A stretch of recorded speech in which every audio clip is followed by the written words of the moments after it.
क्या आपने कभी महसूस किया है कि आप पूरे दिन भर भागते रहते हैं लेकिन फिर भी लगता है कि जिंदगी कहीं पहुंच ही नहीं रही। पैसे कमाने की दौड़, लोगों को खुश करने की दौड़, भविष्य की चिंता, अतीत का पछतावा। लेकिन अगर मैं आपसे कहूं कि आपकी सबसे बड़ी समस्या यह नहीं है कि आप धीरे चल रहे हैं, बल्कि ये है कि आप बिना रुके भाग रहे हैं।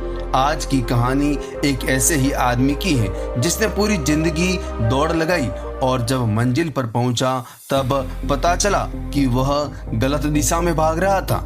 कहानी एक छोटे से गांव से शुरू होती है। अर्जुन नाम का एक युवक रहता था। अर्जुन बचपन से ही बहुत महत्वाकांक्षी था। उसके पिता हमेशा कहते थे, बेटा जिंदगी में कुछ बड़ा बनना है तो दूसरों से आगे निकलना पड़ेगा। ये बात अर्जुन के मन में इतनी गहराई से बैठ गई कि उसने अपनी पूरी जिंदगी को एक प्रतियोगिता बना लिया। स्कूल में वह पहले नंबर के पीछे भागा, कॉलेज में अच्छी नौकरी के पीछे भागा, नौकरी मिली तो प्रमोशन के पीछे भागा, प्रमोशन मिला तो ज्यादा पैसे के पीछे भागा और पैसे मिले तो लोगों की तारीफों के पीछे भागा। हर बार उसे लगता बस ये मिल जाए फिर मैं खुश हो जाऊंगा। लेकिन अजीब बात यह थी कि हर उपलब्धि के बाद उसकी खुशी केवल कुछ दिनों तक रहती और फिर मन किसी नई चीज की तलाश में निकल पड़ता। साल बीतते गए। जब अर्जुन के पास अच्छा घर था, गाड़ी थी और पैसा था, लेकिन रात को जब वह अकेला होता तो उसके अंदर एक अजीब खालीपन महसूस होता। एक दिन ऑफिस के तनाव से परेशान होकर वह शहर से दूर एक पहाड़ी इलाके में घूमने चला गया। वहां उसकी मुलाकात एक बूढ़े साधु से हुई। साधु एक पेड़ के नीचे बैठा था और मुस्कुरा रहा था। अर्जुन ने सोचा, इस आदमी के पास कुछ भी नहीं है, फिर भी ये इतना खुश कैसे है। वह उसके पास गया और बोला, बाबा मेरे पास सब कुछ है लेकिन शांति नहीं है। आपके पास कुछ नहीं है फिर भी आप इतने खुश कैसे हो। साधु मुस्कुराया और बोला, पहले मेरे साथ चलो। दोनों ही पहाड़ी रास्ते पर चलने लगे। कुछ देर बाद साधु रुक गया और अर्जुन से पूछा, तुम्हें यहाँ क्या दिख रहा है। अर्जुन बोला, पेड़, पहाड़, पक्षी और ये रास्ता। साधु ने फिर पूछा, और क्या सुनाई दे रहा है।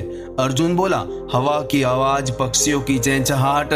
साधु ने कहा, अच्छा अब मुझे बताओ, पिछली बार तुमने ये सब कब देखा था और कब सुना था।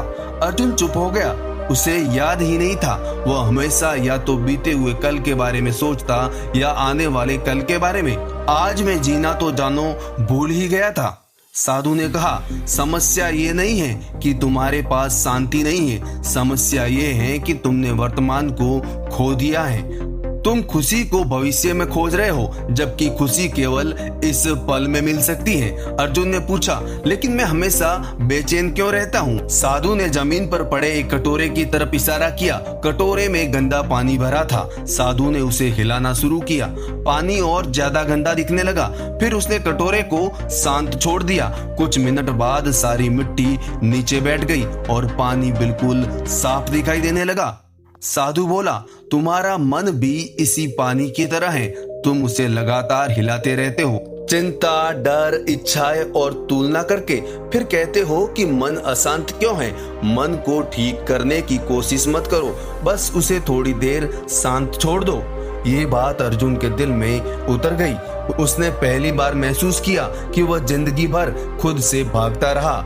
वह कभी अकेले बैठना नहीं चाहता था, क्योंकि जैसे ही वह रुकता उसे अपने अंदर का खालीपन दिखाई देने लगता और उसी खालीपन से बचने के लिए वह नई नई इच्छाओं के पीछे दौड़ता रहता। साधु ने आखिरी बात बताई, याद रखो, जो व्यक्ति खुद को जान लेता है उसे पूरी दुनिया जीतने की जरूरत नहीं पड़ती, और जो खुद से अनजान है वह पूरी दुनिया जीत कर भी खाली महसूस करता है। दोस्तों, हम में से ज्यादातर लोग अर्जुन की ही तरह हैं। हम सोचते हैं कि अगली नौकरी, अगला पैसा, अगली सफलता हमें अधिक खुशी देगी। लेकिन ओशो कहते हैं, जिस खुशी को तुम भविष्य में खोज रहे हो वह इस क्षण में छिपी हुई है।